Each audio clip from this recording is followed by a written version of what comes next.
Trump admitted, I mean, it's amazing. We have one of the more honest presidents we've ever had because he at least just sometimes just refuses to tell a lie because he's incapable of the kind of moderation one would expect from a normal politician. But he said, we had to sign the MOU because we were running out of oil. Running out of oil. It was going to be a catastrophe. We had no choice. That sort of acknowledges that we lost the war, at least in the short term. But how do we get the oil? So we bought time, we got oil flowing, got the tanks back up, but they said, we're going to wait and see. Well, now we're waiting and see. He needs a political solution to this. And what he needs is the Iranians to come up with a compromise arrangement where there's a profit sharing for the United States. Now, I said from the very beginning, this would be one of the smartest things the Iranians could ever do because it would decouple. The Iranians are probably smarter than I am because they understand that, you let the camel's nose under the tent and next thing you know, the camel's in the tent. And if you let the United States get a piece of the Hormuz thing, you lose control over it. And they want full control over it. But this is a gambit on the part of Trump. He's trying to create this is the art of the deal. He's coming in with a counter bargain, and then he's coming in saying that, this is the price you're going to pay, believing that the Iranians will not be willing to pay the price militarily and will be looking for, and now remember, the Iranians are looking for an outlet. Trump isn't doing this based upon pure ignorance. The Iranians took advantage of the temporary cessation and hostilities to sell 60 million barrels of oil. They made a lot of money. The other thing you have to remember is that both Russia and China are part of Team Iran, and they can't allow this to go sliding into long-term instability. They don't want this war. China desperately needs this oil to continue to come to market because China needs this oil to sustain continued economic growth and health. Russia just finished the St. Petersburg International Economic Forum last month, where the message from the Russian president was, we need stability. Stability. Why? We need investments. There are $84 billion worth of investments made in the St. Petersburg International Economic Forum. He wants more. In order to get that, he needs stability. You know what the antithesis of stability is? High energy prices. Nobody wants high energy prices. People say, well, isn't Russia making money? Well, 20% of Russia's GDP comes from oil sales. But there's 80% of the GDP that's dependent upon investment and growth. So the driver here isn't energy. It isn't energy. The driver here is stability. And so Russia doesn't need this instability. This instability is bad for Russia. And so Trump knows that high energy prices are bad for China, bad for Russia, and they'll both put pressure on Iran. So Trump's hoping that pressure will lead to some sort of compromise agreement. But what Trump doesn't understand is that Iran can absorb and China and Russia can absorb more pain in the long term than we can. The Strait of Hormuz is shut down, but see, we're operating under the premise that 70% of Saudi oil production, which is the big player in the game, has been rediverted to Yanbu and coming out through the Bab el-Mandeb Straits. And the shutting of the Strait of Hormuz does not impact this. Well, except something happened today. The Saudis just bombed Sana'a airfield in Yemen, and the Houthi are basically probably going to shut down Bab el-Mandeb. Dmitry Medvedev, the former president and current deputy chair of the Security Council of Russia, has called the Strait of Hormuz Iran's atomic bomb, but he called the Bab el-Mandeb Strait Iran's thermonuclear weapon. If that gets shut together, the Strait of Hormuz, the depletion of global energy will be precipitous. And Donald Trump's going to find himself in the exact same situation he was when he said, I had no choice but to sign the MOU. So this is a big gamble played by Donald Trump. Why? Because he's desperate. We don't have a military solution. There is no military solution. The 18 targets we hit last night are jokes. We're out of targets. We're just striking things we don't even understand. We don't know why we're bombing them. The Iranians don't know why we're bombing them. Right. They're having zero impact on Iran's ability to wage this war. Take a look at the targets struck by Iran. Everybody knows why they're bombing them. They're very effective in their strikes. And over the long term, the Iranians are going to degrade America's military infrastructure in the region, degrade the infrastructure of our allies. And if we choose to escalate to energy targets, they'll eradicate the energy production capacity of the, there they are bombing Sana'a. Do they think that there will be no cause-effect relationship here? The Houthi will respond. And the most effective way of responding is to take down the Bab el-Mandeb Strait. I can't promise that that's an outcome. I'm just saying that is a possibility. Yeah, actually heard from another source I have that was in Tehran earlier today. A Western reporter said he was told by some Ansar al-Islam members that is something they're given serious consideration to, but they said they may not use it just yet. They want to hold that card for like a decisive play, but it's definitely in their hand. You said that there was no military solution to here. Now, there is some of late that have said, no, actually there is. And one of them was General Wesley Clark, who last week said, hey, you know what? Let's go take the Karg Island, man. I know we talked about that before and didn't do it, but hey, we can use that as leverage against them and hold it hostage was the phrase that he used. Now, I'm asking you this specifically because you can see on the screen here, as a Marine, you see that there was 70,000 Marines landed at Iwo Jima, 180,000 in Okinawa in 1945, 1944. And then you look at the size of these two islands here. And do we have that many Marines to employ against it today? Let's first of all look at that part. No, we don't. I mean, this is absurd to even bring these two. I don't know why Wesley Clark did this. It's curious. He should probably look at a map. He should probably consult a Marine. To get to Keshem Island, you've got to go through the Strait of Hormuz. Take a look at that long coastline. That long coastline is backed by mountains. Those mountains are riddled with missile launchers. You just need one missile to hit one amphibious warfare. There's a reason why General Berger, who was the former commandant of the Marine Corps, told the Marines, I think in 2019, that we, as a Marine Corps, we have to stop being married to legacy systems like large amphibious shipping, because we put all our resources in one basket.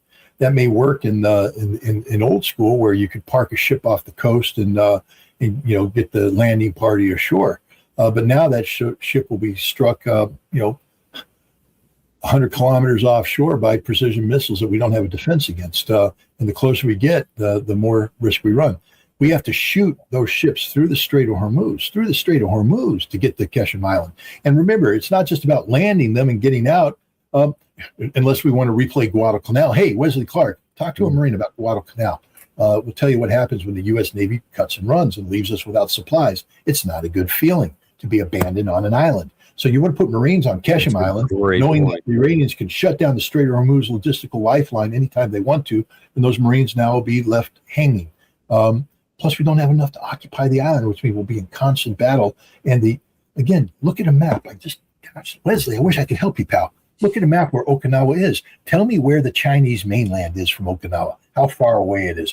It's pretty far away, right? But now imagine the Chinese mainland right up tucked against Okinawa with long-range artillery and other systems able to come in and bombard Okinawa. Do you think that changes the dynamic of the battle a little bit, Wesley? Because it does. It changes everything. Keshem is too close to Iran. Keshem will be under continuous fire suppression from the Iranian government, from the Iranian forces. No landing force will succeed. It will be hit from the very beginning. It will be cut off from logistics, and we will have to withdraw. And I don't even want to talk about going to Karg Island, because we got to get past Keshem Island to get to Karg Island, again, with the sustainability issues. Let's say we somehow magically, boom, because, I think President Trump's been watching too many computer games, and we game the system and put our amphibious ready group right there in the Persian Gulf, and we land a Marine battalion landing team on Karg Island. Well, let's stop looking about Iwo Jima. Let me bring another island in called Kotang Island, May 1975. We put a battalion landing team on Kotang to try and, because we thought there were U.S. sailors from the Mayaguez. There weren't. There were 300 to 500 Khmer Rouge dug in. We got the snot kicked out of us. Read the battle. It didn't end well for the Marine Corps. 8 out of 11 helicopters that on the initial landing party were shot down or so heavily damaged they couldn't be reused. We lost, scores of Marines dead. Marines on the beach, Marines in the water, swimming for their life. In the end, we were compelled to do a nighttime evacuation under fire because the Marines were in danger of being overrun. Marines who don't panic under fire left 3 Marines behind. We left an M60 crew behind because of failure of leadership. We failed to count them all in because it was so confusing, because they're under fire or in danger of being overrun. And those 3 Marines were later captured and executed by the Khmer Rouge. It's a moment of shame for the Marine Corps. Do we really want to replay that scenario? Because that's how Karg Island will play out. We will try to put a Marine battalion landing team there. We will make initial successes. We're going to lose more people going in than it's worth. It's going to be impossible to reinforce, and we're going to have to make a desperate move to get them out. Why would we do this to begin with? Wesley Clark, with all due respect, doesn't know anything about what he's talking about. If you want to talk about Marine Corps stuff, talk to a Marine. Yeah, but that's what we're doing here today, and you've proved why. Let's go to back to the original topic here. I think you have basically shut that door. That is an insane idea. Don't do it. But President Trump, though, you talked about him telling the truth on some things. Other things, though, maybe not quite so much. Here he was this morning talking about this guardian angel thing, but then adding a little bit of information that's interesting, shall we say, about negotiations. Well, we're taking over the Strait. They have nothing. They've got nothing. So something that nobody knows, yesterday they had an 11-hour meeting. Everything's 11 hours with these guys. You know, you can't settle a one sentence in 1 hour and 1 minute. And everything was agreed to yesterday. And they leave the room. They call back and they say, we had to make a couple of changes. I said, changes? They got to make changes? We're not going to make changes. Always changes. They just, they're professional negotiators. That's all they are. I don't even call them good at it. They haven't gotten anything. They got nothing from me. We hit them very hard last night. But we had a deal. What nobody knows, we had a deal. It was a done deal. And then they broke it. They always break it. We've had 10 deals with these people, and we're gonna keep the Strait, and we'll probably run it. We'll become the guardian of the Strait, and we should be reimbursed for that. When we do that, we're going to be reimbursed because the other nations are very wealthy. They're on our side. So what do you make of this claim that 10 times we had a deal? And last night on a separate interview, he said, yeah, we had a complete deal, and then they totally walked away from it and changed it. Do you say that's true? Well, he's a liar, straight up liar. Now, he may not understand that he's lying, but that's the scary scenario. Yeah. I'd like to hear Professor Mirande's, thing. Maybe he answered this, but the notion that the United States is in direct contact with the Iranians is an absurd notion. I don't believe that there's direct connectivity between the American negotiating team and the Iranian negotiating team, which means whatever is being done through an intermediary. Trump, the Iranians have often said that he is negotiating with himself. So what I believe is happening is that Donald Trump sits down with the intermediaries and dictates the American position. And the intermediaries, after listening, double checking, say, we understand your position. And Trump says, that means they agree. No, it doesn't. It just means that we hear you. But now we got to go talk to the Iranians. And they come back and they say, well, the Iranians have some things. And Trump's like, well, wait a minute, we had a deal. You didn't have a deal. You had a deal with yourself. That's it. But there's no deal with the Iranians. Look, the Iranians have made their position from, clear from day one. And they haven't yielded on anything, nor will they yield on anything. But again, I go back. I believe this is a ploy by Trump. Look, Colonel, you know this. He is the master of hyped up rhetoric. He's been saying stuff like this from the very beginning. How many times have we won the war? How many times have we eradicated them? Everything's working masterfully. It turns out we didn't bomb anything. I mean, we blew up some stuff, but the Iranians didn't blink. They were rebuilding stuff immediately. They have a plan for everything. I told people this. The Iranians were ready for this war. They had evacuated anything of value from sites before they were blown up. And then just a matter of pouring concrete, laying brick, and you got a new building. Same thing with bridges. Bridges will be repaired.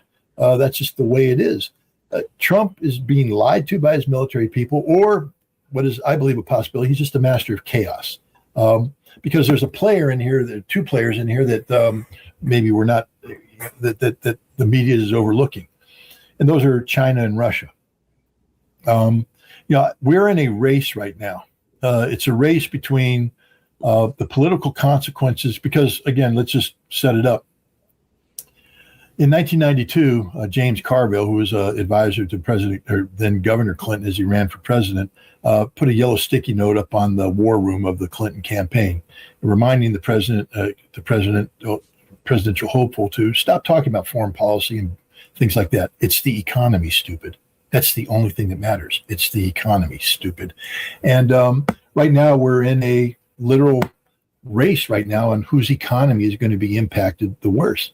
Can the United States starve China? Now, before people say, well, no, obviously they can't. Understand this. Trump admitted that, he signed the MOU because we were out of gas, out of oil.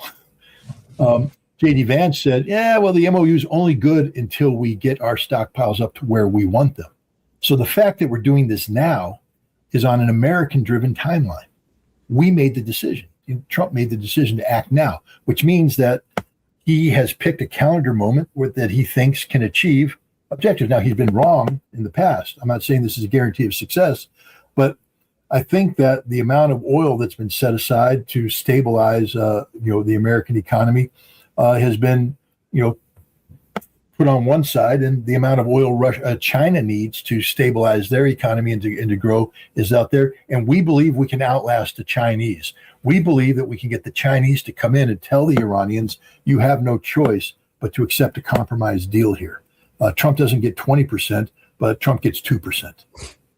That's the gambit here. This is about getting the Chinese and the Russians to pressure the Iranians to give the United States a share of the Strait of Hormuz so that Trump walks away with a victory saying it's not an Iranian strait, it's an American strait, even if it's only 2%. I think that's the play that's being done here. The same thing with Russia. Again, Vladimir Putin is looking for long-term stability. The most destabilizing environment for investments in Russia is high energy prices. Well, that combined with continued Ukrainian drone attacks, but we can talk about that later. Those are diminishing, and Russia's got that under control. But the high energy prices, that's bad investment climate. And Russia has long-term strategies that are contingent upon growth scenarios, and growth scenarios required stability. And so I think the United States is also betting on Russia putting pressure on Iran to accept some sort of compromise deal to get the strait opened up with an American finger in the pie. That's the game I think is being played right now. And let's look at the Iranian side of this, because they seem. And Danny, we have some a breaking post, should we say, from Arachi right here. Okay, so he said, the president is absolutely right. Whoever provides secure and safe passage to commercial vessels through the strait should be compensated for this service. Iran has always been the guardian of the strait and will remain so forever. 20%, of course, will be too much, will be fair. So now we got a price war going on. We're saying, hey, we'll do it for 2% instead of his 20%. We'll see how that's going to work. But even before he said this, that I think it's interesting. It shows the media, the battle that's also being waged at the same time.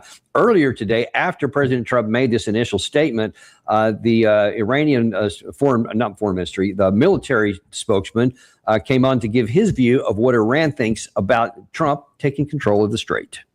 We will under no circumstances allow the United States to interfere in the management of the Strait of Hormuz, and we will not allow it to do so. The armed forces of the Islamic Republic of Iran will deal forcefully with any disruption to the passage of commercial vessels and oil tankers by the invading and pirate U.S. military outside the route designated by Iran, and without the permission of the armed forces and the powerful actions of the Islamic Revolutionary Guard Corps and the Iranian army in recent days are evidence of this claim. The leaders of the countries in the region are warned that any cooperation with the United States and any logistical support for that country's invading military will be regarded as war against Iran's sovereignty and national security. And if the war spreads across the region, the flames of war will engulf all the countries of the region. You talked about President Trump maybe trying this gambit of saying all this stuff so that he can put his finger on the scale and maybe get some agreement. But it sounds like the Iranian side is saying, yeah, no, we're not going to play that game. And there's some credibility to his argument. He said there, if you want to play games with that, we have demonstrated that we'll attack ships that don't come through with our permission.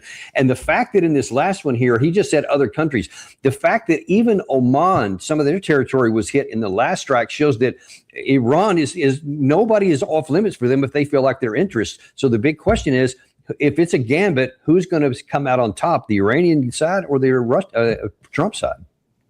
Well, I mean, first of all, we're talking about politics. So, a political victory may not look like an economic or military victory. We have to keep that in mind. It's essential for Donald Trump to be able to say that the United States has attained a modicum of leverage over shipping. There's a path. I'm not. First of all, I agree with the Iranians. They're in the stronger position, but I do believe that the United States is prepared to drag this thing out until there is pressure on the Chinese economy, and that the Chinese pressure will then be felt by the Iranians either directly or indirectly through Pakistan, and also on Russia. and Russia will also pressure. The Iranians they've said this is under Iranian control, but we know just prior to this. The reason why they bombed Oman is that the Omanis broke the agreement. The Omanis were supposed to have set up a southern route through Oman, and then there's the Iranian route. But everything was supposed to be coordinated through Iran, and there were supposed to be fees collected. And the United States had gone into Oman and was trying to play a game for politics purposes to get ships going through there that were going to bypass the Iranian control mechanism. And Oman went along with it, and the Iranians view that as betrayal. But let's go back to the Oman, the concept of Omani-controlled southern corridor. Right off the bat, while it has to report to Iran and has to pay fees to Iran, it's an Omani-controlled corridor. That's a deviation from what the Iranians just said when they said now it has to be total control. So right off the bat, there's a potential for at least going back to that agreement. And then rather than Trump having a deal with Iran, which isn't going to happen, Trump has a deal with Oman, where Trump gets a percentage of the Omani take of the fees. This is the kind of scenario here. It doesn't change anything. Iran is still in 100% control realistically, but it gives Trump the ability to say, I got something out of this. Now, the average American will look at it and say, what did you really get? The answer is nothing. But he'll be able to say, great victory. America now has leverage on the strait. I'm just hypothesizing here that is a potential path because it's the only thing that makes sense. Donald Trump's coming with an absolute position. The Iranians have come with an absolute position. And this is going to be linked to which side folds first based upon it's the economy, stupid, the economic pressures. And Trump is gambling that Iran will be placed under pressure from Iran to achieve a compromise solution. And a potential compromise solution would be something that I outlined, something that gives Donald Trump a superficial, finger in the pie while Iran retains actual control. Whether that'll happen or not, I don't know. As we both know, this could change dramatically with the if the Houthi decide to shut down the Bab el-Mandeb. That accelerates timelines in a way that may not have been. It certainly could. And even without that, though, you talk about it's a gamble. I think that's the best way to put it, because theoretically it could potentially have some success, but the chances seem awfully low. And President Trump was aware of just how high the stakes are in this gamble about 2 weeks after the signing of the MOU. He said this in the immediate aftermath. And in an interview about 2 weeks later, I think it was on MSNBC on the July the 2nd, he was asked basically to explain why he decided to sign this MOU. And he said there's a certain president in the past he did not want to be like. I've been the best president in the history of Israel. And they acknowledge, and by the way, in Israel, I think I was at 99% or something. But Joe, you can't let Iran, whether it's Israel, the Middle East or not, you can't let Iran have a nuclear weapon. I always said, I don't want to be a president with a depression on his resume. I don't want to be Herbert Hoover. Of almost all presidents, and some have been bad, some have been good, very few have been great, but I never want to be Herbert Hoover, because Herbert Hoover was the president that probably took us into the Great Depression, the greatest depression, led the whole world there. So, if this thing doesn't get open soon, who look at the reserves China has. Look at what Iran can do on its own, because it's self-contained on so many things. Who's got the better ability to endure? And then, better question maybe, who is the most vulnerable that can't stay it very long? Are you concerned about that outcome, about a depression? Of course, I'm concerned about it. Before we came on air, we were talking about where I was this past week. I was down in Washington, D.C., visiting my daughter and her husband, who just gave birth to a beautiful baby girl. And we're doing planning for the future, bank accounts, et cetera, that will come to maturity when it's time to go to college. But all this planning, they just bought a home. We're talking about equity and how that, how they can, down the road, sell, reinvest equity, get a bigger home, to deal with a growing family. All of this is contingent upon economic stability here in the United States. None of these plans reach fruition if we go into a Great Depression. The viability of sustained employment is a problem. The value of the dollar, all the economic factors, go into free fall. I'm extraordinarily concerned about this. This is why I pay a lot of attention to this. And I don't believe the United States has a strong hand. But again, we have to understand where Trump is coming from. He's not coming from a position of strength. We lost the war. No other way to put it. We lost the war. And now he's trying to negotiate an outcome premised on the political notion that we won. He's trying to sell victory to the American people. But you can't put lipstick on that pig. We lost the war, and we lost it badly, economically especially. This is why he said, I had no choice but to sign the MOU. And so I think that this is an act of desperation. This is, two scenarios come to mind. This could be, Pickett's charge. People understand what happened there. Longstreet's desperate bid to break the Union's center. But when it failed, that was it. Lost. It could be, the Yamamoto, Japanese battleship that sailed sortied out of Japan to try and take on the American fleet off of the Philippines. Got sunk coming out there because it just couldn't survive. A big battleship looked good, unable to finish the fight. This could be the German, Battle of the Bulge, sending the troops in a desperate bid to break through to get to Antwerp, take the fuel, and break. None of them had a snowball's chance in hell. This could have been Custer at Little Bighorn. None of these had a snowball's chance in hell, and yet the leadership of each respective side made a decision that this is what we're going to do because we have no other choice. We are losing. We have lost. We have to take this gambit now because there is no other alternative. What we're seeing here is an act of desperation on the part of President Trump. Absolute desperation. Scott, it's one thing for President Trump, who has no military experience at all. All his experience was in real estate and television, so he knew all those kind of things. He knew nothing about foreign policy, military affairs, et cetera. But it's another thing when some of these fiction or fantasy ideas may become. And I just talked to you about Wes Clark a second ago, but there's another one, former General McKenzie, who also has some ideas that doesn't seem to accept that this is a lost cause.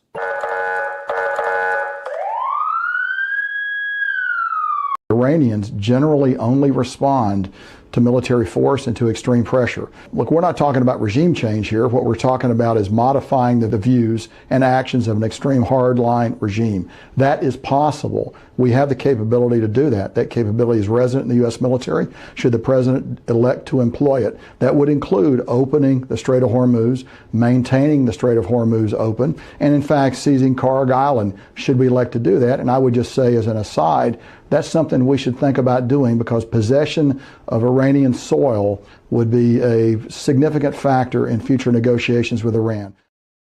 I personally was shocked when he made that list that somehow the possession of Karg Island would be a negotiating position that would cause Iran to submit. But man, when he's saying, yeah, we have resident right now, we can just go and take Karg Island. And you said it at the top of the show. If we could have done that, we would have never gone to this ceasefire in early April. What is he talking about? General, it's interesting now because normally you see this in with Strategic Command. A lot of the generals who command Strategic Command who did the nuclear war planning and were preparing to fight nuclear wars. And while they're the commanders, they're like, the United States has a robust nuclear deterrence, but if needed, we will be able to engage decisively against any threat and prevail. And as soon as they leave, they go, yeah, we can't win a nuclear war. This is insane. We got to go down to zero. There could be no. General Butler is an example of that. A man who was the head of Strategic Air Command, I believe, and came out and said nuclear war is insane. Can't fight it. Can't win it. We need to get rid of it. Very rarely do you get a former commander going, yeah, that's a good idea. Let's have a nuclear war. They walk away from it. But here we have a case where McKenzie, I believe, was a CENTCOM commander, and he knows the area. normally, and I believe right now that the reason why we didn't take Cargill is that the people who are CENTCOM commanders responsible for signing on the dotted line said we can't do it. I mean, the bottom line is, Mr. President says, take Cargill. Can't do it. Don't, not with these resources. You want me to take Cargill? I'm going to need 300,000 troops to go in at Chabahar and secure the Strait of Hormuz and hold the Strait of Hormuz while we project power in. We're going to need sufficient air power to keep an air umbrella over the depth of Iran to keep missiles from hitting our ships as they go through a very narrowly defined strait. And remember, it's not just about getting Marines through and taking an island. Hell, Marines take casualties. We're famous for building monuments to our dead. But I came into the Marine Corps in the 1980s where we embraced maneuver warfare, saying that we're never going to do that again. We're going to fight smart. Well, fight smart is what General Berger said. You don't put all your Marines in one basket. And so we take the USS Tripoli or whatever ship we have and put it through the Strait of Hormuz. We're going to lose that ship and the 900 Marines on that ship. Now, what do we take Cargill with? You just lost a battalion landing team. That's the reality of it. McKenzie has no clue what he's talking about. We can't. We cannot control the strait. It's impossible. If we could have, we would have. Yeah. Remember this. Do you remember that Isfahan raid that happened? Where the C-130s got trapped and the little birds got burned up, and everybody's like, "What the hell's going on here?" That was the last act of desperation. Prior to that, you had President Trump talking about lighting them up. We're going to change their civilization. We're going to take Cargill and we're going to seize the Strait of Hormuz. The same rhetoric you're hearing today. And all of that failed. The people came back and said, can't do it. Can't do it. Got shot down one after the other. One of the realities is that we lost our long-range strike weapons, and now our Air Force was being compelled, our air power was being compelled to actually close with the Iranian territory, and the Iranian air defense wasn't destroyed, started shooting down our airplanes. And we went, wait a minute, this is a game-changing moment. So they did that last act of desperation to, get some sort of leverage, like, Isfahan nuclear stockpiles. Didn't work. And Trump at that point in time had no options left, had to basically quit the fight. Nothing's changed. Nothing's changed. McKenzie, look, I don't want to, I don't want to malign him or anything, but understand he's the head of the Citadel right now. All right. That's a Institute of Higher Learning that, I'm sure he does fundraising. I know that presidents of university do a lot of fundraising. They go out there and they kiss the rings and they shake the hands and they do all this stuff to raise money. His job right now is to inspire confidence in donors. The donor class is the most ignorant class in the world because they basically donate money to things that make them feel good. So McKenzie's job right now is not to tell them the truth because the truth would make them feel bad. McKenzie's job right now is to be a cheerleader of false hope, because when he goes on TV like this, his job isn't to sit there and articulate wisely about geopolitics and stuff. His job is to raise money for the Citadel. Okay, the board would not let him go forward and make crazy statements like this unless they felt that it was playing to a constituency that will continue to invest in the future of the Citadel.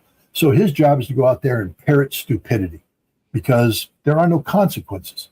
He doesn't have to attend the funerals of anybody who dies because of decisions made by President Trump. And notice that his solutions had no details. So it's very easy for him to say, I would have done it differently. But see, he didn't commit to anything. He didn't commit to how he would do this. He just said, we should do this, we can do this. Well, but then when it's executed poorly and it fails, he can say, not me. That's on Hegseth. That's on... they just didn't do it right. I would have done it. They didn't do it right. Bradley Cooper did it. He's a Navy guy. He let a Marine run it. We would have been able to take Cargill. Indeed. I don't know. I'm just saying that this is the stupidity of politics. Yeah, on graphic display there, and it's just very disappointing, especially for those who go to the Citadel. But I'll leave that for another day. Listen, last bit of time here, I want to shift over to another region where there's another war going on, where you have probably even more expertise, and that is in the Russia-Ukraine war. I'm going to start off, first of all, with Vladimir Putin, who made some comments earlier today about what may be happening next, because there's been lots of claims here, and you're going to see some here in a minute, that the tide is turning, that it's going in the direction of Ukraine, that Russia has been spent. They've culminated maybe even on the front line. And so now is the time to start striking deeper inside of Russia. The West should use maybe even their airspace to attack into it. And Vladimir Putin had a message for that today. They are creating momentary problems with oil products, but the situation will improve over time. This also affects Crimea. Work is underway to create a supply chain that would be difficult for the enemy to reach. Our responses will always be symmetrical. Wherever they try to strike Russian territory, we will respond symmetrically, only several times more powerfully. The enemy will feel it, they already do, I hope, and they will continue to feel it on an increasingly larger scale. And so what do you think he means there by an increasingly larger scale? Because lots of concern is that Russia may be giving serious consideration to striking not just to elsewhere in Ukraine, but to the locations where these drones and missile factories and other things in Western Europe are located. What do you think?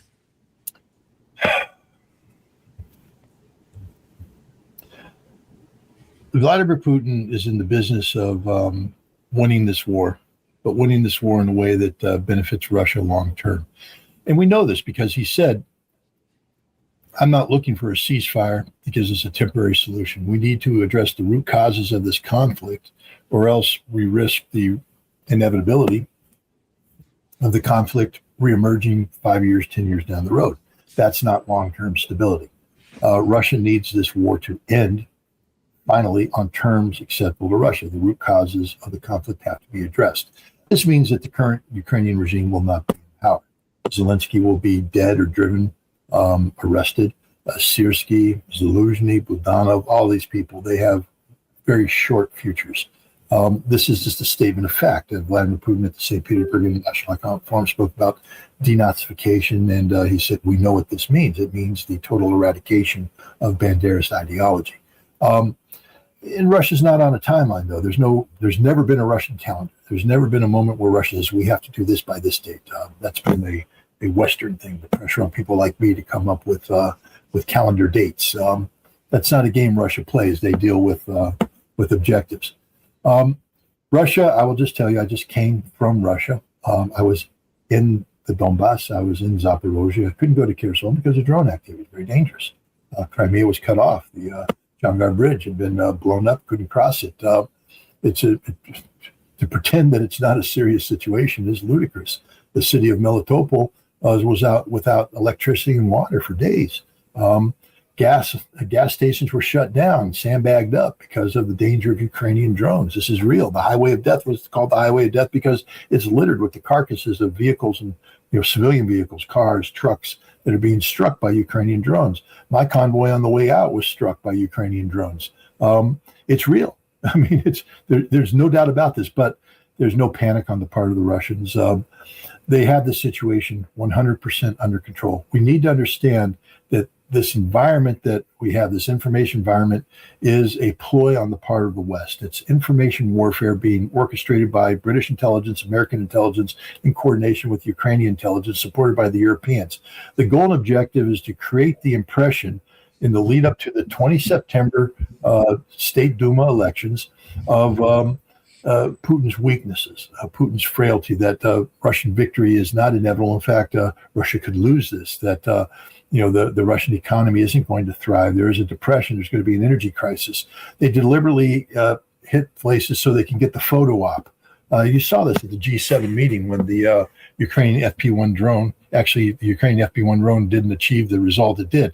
What happened is an FP-1 drone was coming in to strike the Moscow refinery, and a Pantsir surface-to-air missile came under it, and it was the Russian Pantsir missile that struck the oil tank, blew it up, and the lid flipped in the air. And everybody goes, "Ooh, Ukrainian drone attack!" Nah, that was Russian air defense. The Ukrainian drone hits with a 60 kilogram warhead. It goes pop,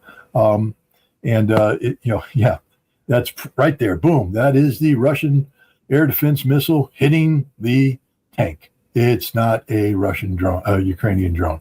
And the thing is, that tank fire was put out, and there's nothing else to. This was a non-event. literally a non-event. It causes a hiccup. It causes the Russians to have to do certain things in terms of banning the sale of diesel globally, so you can maximize diesel availability in country in time for the harvest. People don't talk about that, but diesel is something that the combiners use. Also for the trucks, for things of that nature. But there is gas. The Russian gas reserves today are the same as they were before. Russia just doesn't want to eat into their gas reserves. The gas lines that you see in every place but Crimea, they don't exist anymore. They'll happen. They'll blow up a refinery in Samara. They'll know exactly because each refinery is linked to a Russian company that's linked to distribution centers, so they know which gas stations receive the refined product, and then they just sit there and they wait. And next thing you know, there's a line because there's a limitation. The Russians haven't made the adjustment yet. And so there's no gasoline coming in. There's a line of people waiting for gas, and people take pictures of it, and they go, oh my God, the Russians are in panic. Come back 3 days later. The line is gone. Why? Russia reallocated resources. The gas is there. The crisis is over. And that's what's happening right now, is a reallocation. This is an information operation designed to make Russia look weak. It is causing temporary inconvenience for Russia. Russia has to make the adjustments, but Vladimir Putin is literally not panicked at all. Now let's flip it over, because this is about Ukrainian drone war, drone dominance. We're told the Ukrainians are just doing everything with drones. Hell, they best drones in the world. The problem is that that's just not the case. Ukrainians are having great success because they are flooding the zone literally with tens of thousands of Western provided drones. And when you come in with mass, and much of these drones have good technology, AI terminal guidance, they use Starlink connectivity to make it hard to jam. So there's going to be successes, and they are enjoying successes. But when I spoke to Dmitry Rogozhin, he's the former CEO of Roscosmos, and he is the swarms of drones for the second consecutive day. I was in Moscow when that happened. Swarms of drones. The Russian people it's mielich. That's just a loose change. It's nothing. There was no panic, nothing. The Russians will adjust to this. Moscow doesn't look like that. It's absurd in the extreme. But Rogozhin was sitting there talking about, some of the Ukrainian, initiatives, American-backed. For instance, the Hornet is a brainchild of Eric Schmidt, the former head of Google, who funded it, created the company that puts it out there. The Hornet problem has been resolved. The Starlink connectivity, Starlink sectors are shutting down right now. Let's not talking about it. They don't want to talk about it. They want to talk about the reality that Russia has a solution to the Starlink problem, and that solution is being implemented. And the Ukrainians at this juncture don't have anything to offset it. They'll come back. The Rogozhin predicted they'll come back with mesh technology, it's internet connectivity that'll allow the Ukrainians to do some operations deep. The Russians already have a solution to that, and they're working the solution out, building it. I was in the Russian drone research centers talking to them about this solution. They were talking about their production plans. It's just a matter of producing to scale, getting it deployed to the troops that need it, and it's done. This drone war is something totally different. It's very dangerous, very bloody. The Russians talk about how effective the Ukrainians are. They have a lot of respect for the Ukrainians. The Ukrainians are inflicting casualties, not 25 to 35,000 a month. That's just crap. But they're killing people, hundreds a month. There's no doubt about it. The Russians are taking casualties. The Russians are killing 25 to 35,000 Ukrainians a month, however, and that's real. The Ukrainians know it. They're running out of manpower. The Ukrainians are surging in drone forces. They are unable to build enough infantry forces. And when they do, they send them on futile counterattacks where they get slaughtered. So the Ukrainians have a tactic called the drone wall. They come in and they'll forward deploy these drone attack posts, and they'll just flood the zone with drones. The problem is they're flooding the zone with drones where the Russians have ISR overwatch, intelligence, surveillance, reconnaissance overwatch. Here is where the Russians have an AI advantage. They're better at this than anybody in the world. We've been focusing on AI, on text analysis, ChatGPT, and things of that nature. The Russians have been doing it on command and control, basically synthesizing images and the ability to assess images real time and go into databases and look at things and have prediction and also immediate analysis. And one of the things the Russians are doing right now is they're plotting out where these Ukrainian drone command posts are. The Ukrainians are losing 8 to 10 command posts a day. Each command post has 10 or more drone operators. The drone operators take 4 weeks to get the basic training, another 6 months to become good at it. And the Ukrainians are losing 80 to 100 drone operators a day. 80 to 100 drone operators a day are being lost by the Ukrainians. This is the reality. So even when the Ukrainians get a drone wall put up there, that drone wall is immediately vectored. There's a unit in Russia called Rubicon. Read about it. Even the Ukrainians acknowledge when Rubicon shows up, it's over. Because Rubicon comes in and kills all the drone operators. That's what Rubicon does for a living. And all the Ukrainian drone operators are dying, and they're hard to replace. The technology that everybody's relying upon. New York Times just published an article talking about, a secret German factory somewhere in southern Germany producing these high-tech German drones with AI and all this stuff. Read the article. It's not a secret German factory. It's a Helsing SE. We know the drone they're producing, HF-1. The thing about the HF-1, and 4,000 were provided by the Germans in 2024. About 2,000 were attempted to be used in 2025. The rest are in the warehouse. The Ukrainians refuse to use it. The AI doesn't work, and there's a very high failure rate on launch. What does that mean? If it fails to launch, I just told you, the Russians have ISR surveillance dominance. That means they're looking at AI is looking for any deviation, instantaneously picking up a deviation and then targeting it with Fab 500s, Iskanders, you name it. So the Ukrainians are good at finding windows of vulnerability in the ISR lane. So they will have a period of time where they can leave their cover, assemble their drone, prepare the drone, launch the drone, and get back. Because what you don't want to be is seen. If you're seen, you're dead. This is why they're losing so many, because the Russians are seeing them as they launch their drones. So if you have a drone, you come out, you've timed it. You're going to assemble it. You're going to power it up. It's got AI that's a little bit more complicated. Fails to launch. You're now in the middle of freaking nowhere. I mean, exposed. You might get another shot. Recycle, fail to launch. 75% failure to launch rate. Wow. Those Ukrainian drones are destroyed and the operators are destroyed. The command post is destroyed. That mistake cost a dozen lives. And this happened over the Ukrainian special forces who operate these things will literally not use these drones. Now there's a new drone, the XF2 or something of that nature, an X-Wing drone that, again, people like Gilbert Doctorow are selling as, this is high-tech German cutting edge stuff. It's an analog of the Russian Lancet, which was available early on in 2022. It's, it's the same thing, but worse because again, it doesn't work. The Ukrainians will not use it. Ukrainian Special Forces says we don't want it because failure to launch means instant death. If the thing doesn't work, Colonel, you've heard this about the AK-47, the M16. I mean, everybody loves the M16. Hell, I loved it on the rifle range. I was an extra high expert every time I shot because when that M16 is clean and I point and I aim, it hits what I'm shooting. Wow, it's wonderful. Wind blows, dust comes in, jams. I'm dead.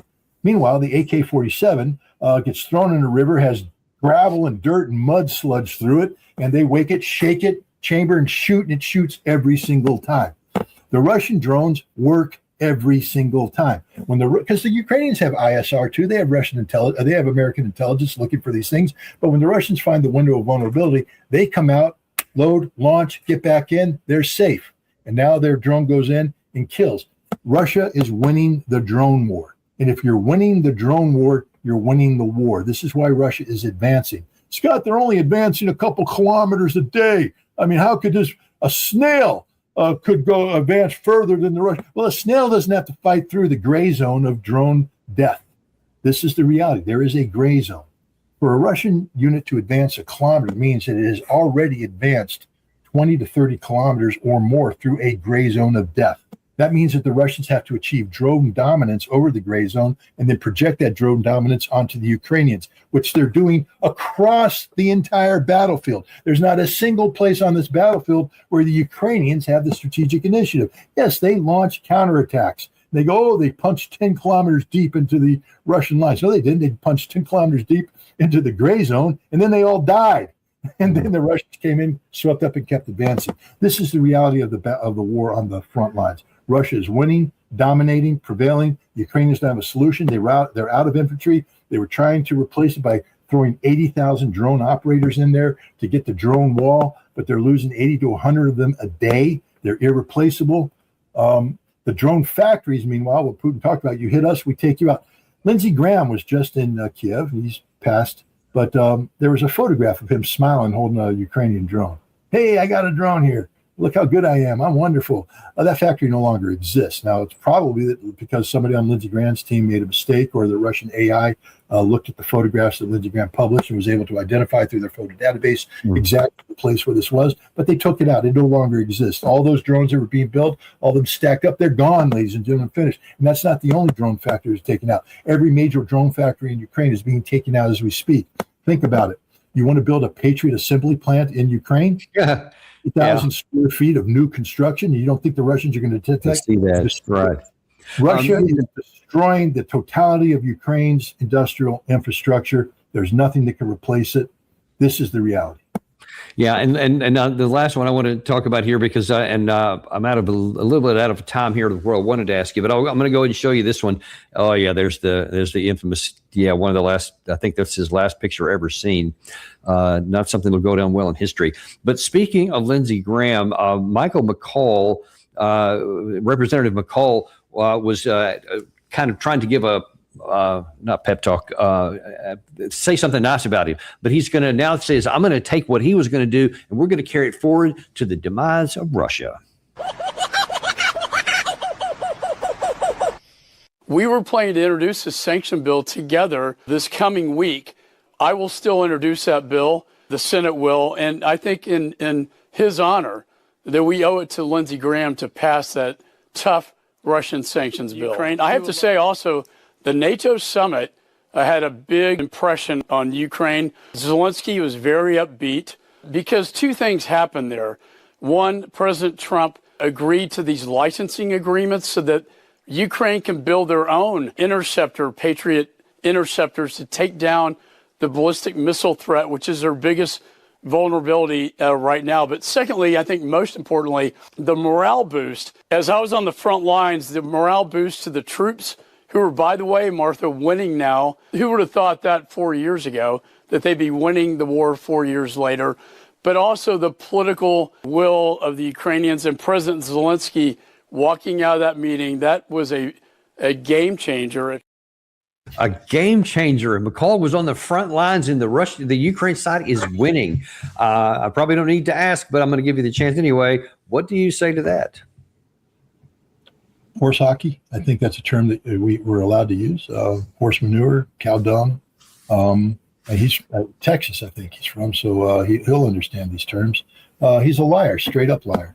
The licensing agreement isn't going to happen. First of all, there's only one missile that has a chance of shooting down an Iskander-M, and that's the PAC-3. MES, I think it is.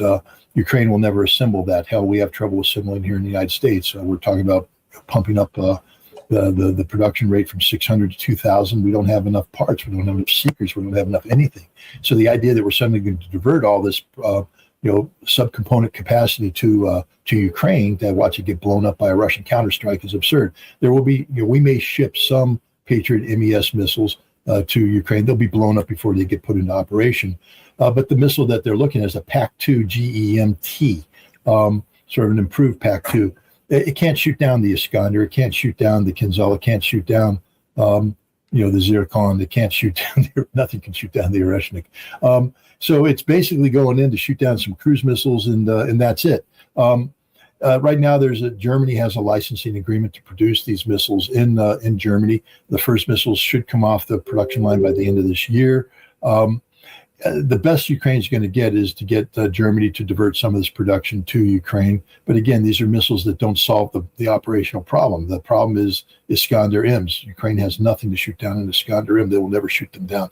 The problem is Zircons. They can't shoot them down. The problem is Kinzhals. They can't shoot them down. They're not going to get the weapons to shoot them down.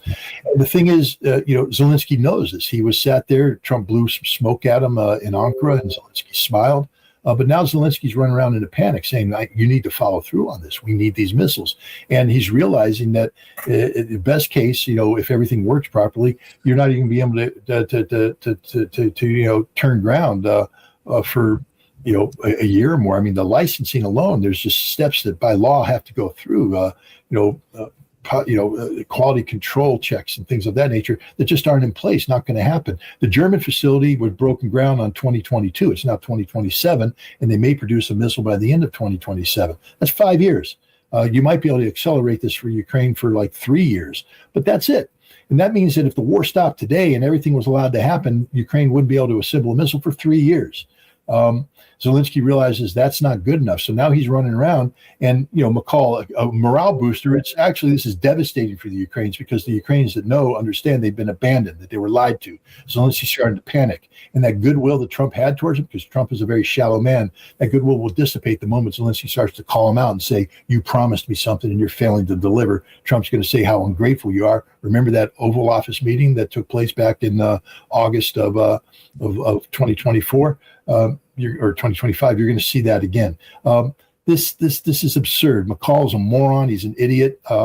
He's stupid. He's criminal. And sadly, it's going to cost the American taxpayer, billions of dollars. But worse, it's going to cost Ukraine millions of lives, because extending this war along the lines being proposed by McCall, injecting false hope into a situation that can't be won, can't be recovered, is just going to require it's going to result in the death of the Ukrainians and literally the physical destruction of the Ukrainian nation.